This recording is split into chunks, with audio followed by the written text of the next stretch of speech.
Hi guys, I'm Courtney and I am back and I'm going to be talking to you guys about two other stalker stories. I just want to say I don't understand stalkers.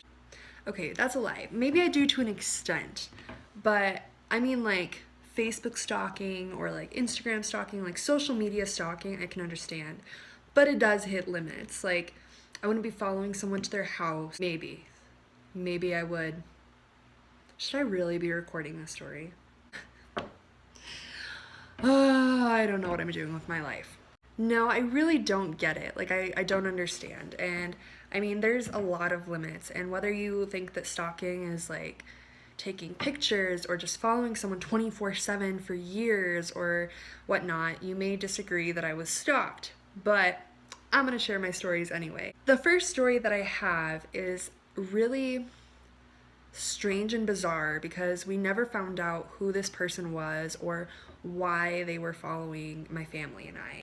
It was a really strange situation that happened when I was a lot younger. Starting at the beginning, when I was maybe 10 to 12 years old, my brother and I would be in the front yard a lot and we'd play soccer and practice softball and baseball for him and spend a lot of time outside. So we noticed this car that would sit across the street from us. It was this dark gray car, and it would sit across the street from us and watch us while we were outside. So we pulled out his little phone and took pictures. But my brother and I were very aware. Our parents gave us the talk. They said, you don't have an Aunt Jen or an Uncle Billy, so if someone says, hey, I'm here to pick you up, don't get in their car. Unless we specifically say, hey, this person's gonna be coming to pick you up, don't get their car, don't talk to them, scream, holler, do whatever you have to do to make sure that you're not getting in that car. So we were very aware.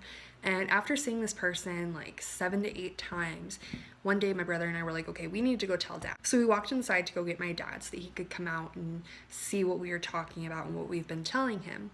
And when we came back out, the car was gone. So fast forward some time to a point where my dad, my stepmom, and I were in the car and we were driving down the road and I happened to look back and I saw this guy with a weird object in front of his face. And in my head, I'm oh, it's a coffee mug. I don't know why I think that someone would be drinking an open coffee mug in their car, but I was 10 or 12. I tell my dad, hey, that's a really weird coffee mug. And he looks in his rearview mirror and he said, that's a camera. That guy's taking pictures of our car.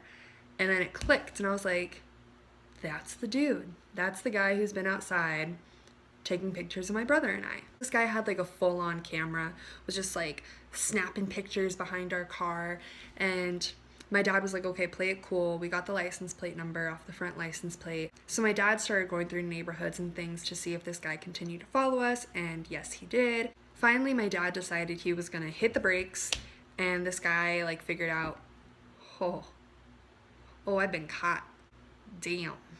And this man had he was a white guy, he had a handlebar mustache and was doing his thing, which I'm 90% sure that could not have been a real mustache. I don't know. I feel it was something to throw us off. So if we were to give the description to the police or something and they went looking for handlebar mustache guy, he would never be found. You know what I mean? But I think what I think is funny is the fact that he has in my head, I don't know, when I think about it, I'm if he has a fake handlebar mustache, are you really good at your job? If you know you're gonna get caught, so you're preparing to this extent, are you really good at your job? If you're a PI or whatever else, do better. Do better. This guy ends up going in front of us and we're following him, and my dad decided he didn't want to run this red light, which probably saved a life that day. And so we went to the police after. And so we had his description, we had a license plate number, we go to the police, we give the description, and the police come back and they say, this car belongs to an African American man and it's reported stolen. Obviously, this man was not pulling a Michael Jackson. This was not his car. This person had stolen this car and was taking pictures of us. And I know this is pretty anticlimactic, but it just kind of stopped there. We never saw this car again. My brother and I never saw him when we were outside. It just wasn't a thing. So it was probably a good thing, but we didn't ever see this guy again. And that's kind of where that particular story ends. Like that's it. So moving on down the road, this story actually happened to just me over a span of within the last year. This guy I met at Walmart. And this one was different because it wasn't like someone I knew. Like sometimes people will have stalkers that they know, like an ex-boyfriend or something like that, like a neighbor, someone that they know that like there's a reason that they kind of like attach themselves or have this like obsession or whatever you would call it in order to have that urge to stalk them and like know every aspect of their life. This guy was a complete stranger.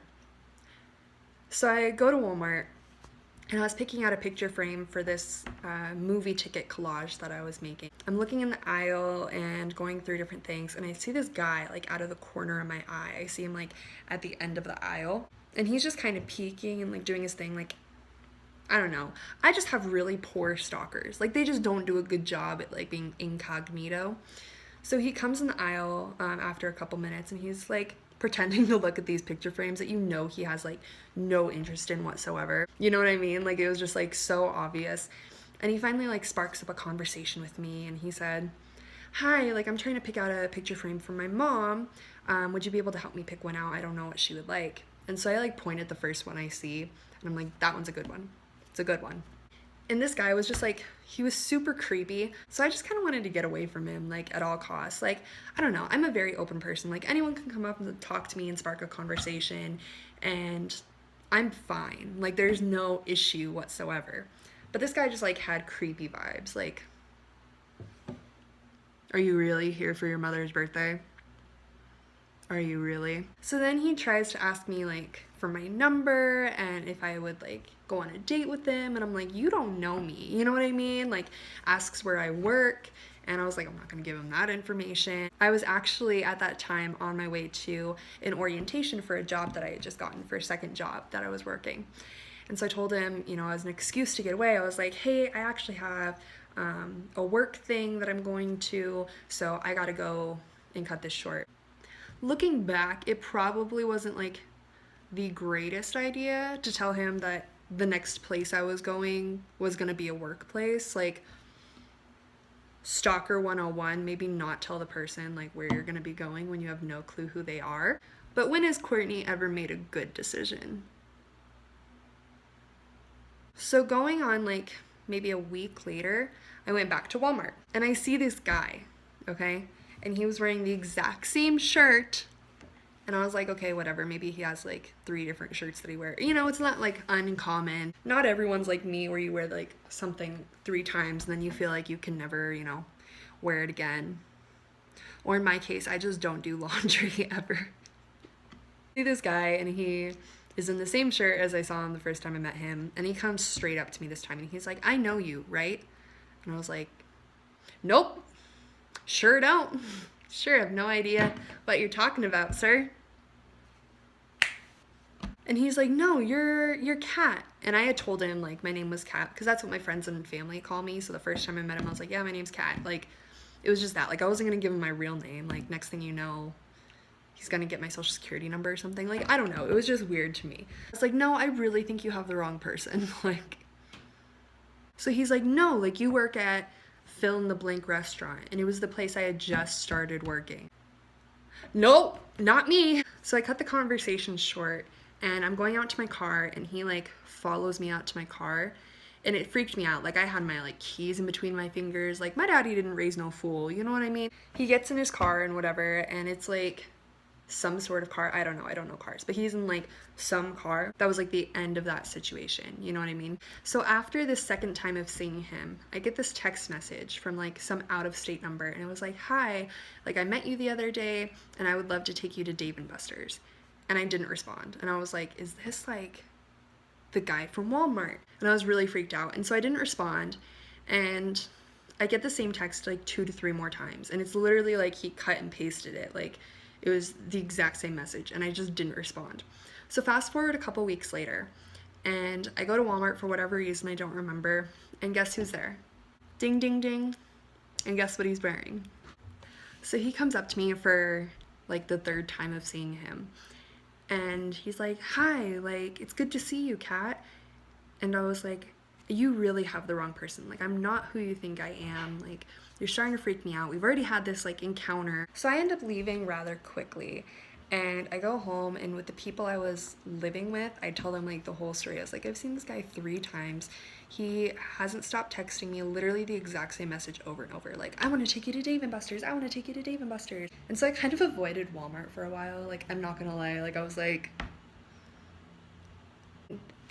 this guy was like the definition of like people at Walmart. Like, not by appearance or anything like that, but just like the weird crap that you hear about. Like, they made this for him. Like, the website was made after this man. The 4th time that I've gone to Walmart that I've seen this man, I was actually with someone else, and we're gonna call her Mary. And Mary and I went, and she knew about this guy and everything. So Mary and I are going through and doing our shopping and everything, and out of the corner of my eye, guess who I see in the exact same shirt?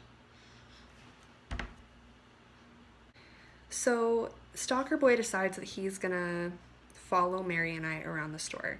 And Mary was not like, she wasn't down with it. So she approached Stalker Boy and she's like, can I help you with something? Like, is there something I can do for you?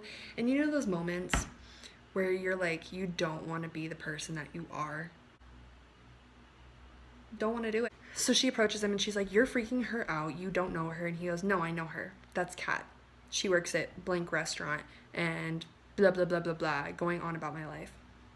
And she's like, you need to leave her alone. Like, you gotta stop. So Stalker Boy like doesn't pick up the hint and follows us out to our car. So I'm putting groceries in the back of the car, and he comes up to me trying to talk to me. Like, nothing had just happened. Like, Mary had not stepped in and like said anything. He like acted like nothing was wrong. So I was like, okay, you're not hearing me, so I'm gonna make this really clear for you. I don't want to know you. You need to leave me alone. And so he looks at me and he goes, okay. I was like, okay. So he gets in his car, and it's right across from our car again, and it's a different car. This is the 2nd car that I've seen him in, and it's a completely different car. We leave and everything, and she was like, who is this guy? And I was like, I have no idea. Like, I don't know if he's just like some crazy like Walmart stalker. Like, I have no clue who this man is. The last time that I saw this man was when I was on a date, and I was actually not at Walmart, shockingly. I was on a date with a friend who I had known for a while, and we decided to go out, and I was at Sonic with him, and we were eating, and I was actually telling him this story. I was telling him about my Walmart stalker. When guess who pulls up in the spot right next to us, in a different car, but same shirt. And he looked at our car and looked at me like he was just raging. Like, he acted like he was my boyfriend and that he like just found me cheating on him.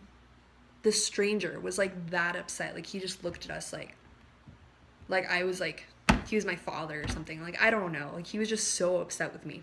So I was like, that's the guy. And so the person I was with, we'll call him Jerry, decides that we need to leave. So we start driving away, and that was the last time that I've seen my stalker, up until I believe the other night. So I was living elsewhere, and I actually just moved back to an old house of mine, and I was home alone the other night, and I literally at midnight I hear 3 doorbell rings, and I look out my window because I'm like, who's gonna be ringing the doorbell in the middle of the night? You know what I mean? Like, I feel like if it were for anyone else who lives in the house, they would have called ahead and been like, hey, like, I'm coming over, like, are you gonna be home? Like, not someone who just shows up at midnight. Like, nobody does that. So I was like, maybe it's the wrong house or whatever, but I look out the window, and this person who fits the description of Stalker Boy was walking away. And of course it was dark, so it's not like I could definitely tell. Like, it could have been a mistake, it could have been anyone. But they get in this car and they wait there for like a good 10-15 minutes just waiting. And I flipped out. I like turned out my lights. I called my boyfriend. I was like, help me. Like, if I die, this is who it is. Like, you need to find him, and he is the person who killed me. So that was a couple days ago. I don't know if this whole thing's starting up again, but I can tell you I will not be going to Walmart. Not that that will help me if I have a stalker, but I hope you guys enjoy. I just want everyone to like be so aware of their surroundings and understand like the importance of being able to talk to your children and like teaching them like don't get in strangers' cars, and if you have someone who's following you, make sure you let other people know like what's going on. So if something were, God forbid, to ever happen, people kind of have an idea of who done it, who done it. But this guy had me shook, like shook, because I was like, I don't know this person. They have seen me at Walmart 4 times plus Sonic. Like, you know, it was just so weird. And the fact that he was like, knew about my life. Like, I know I didn't give him my phone number. I know that I didn't tell him where I was working. You know what I mean? So it was just like so weird when I continued to get these text messages that were like, Dave and Buster's, let's go out. Like, we were, you know, talking to each other, trying to see each other. It was just so strange. It was like, he has me shook. So anyway, I hope you guys enjoyed this story, and I hope you can comment and subscribe and like down below. If you have any strange experiences, please share. I'm just as interested in your lives. And if you have any stories that you would like me to kind of go over, I'd be happy to do so. Just let me know in the comments below. Thank you for watching. Bye!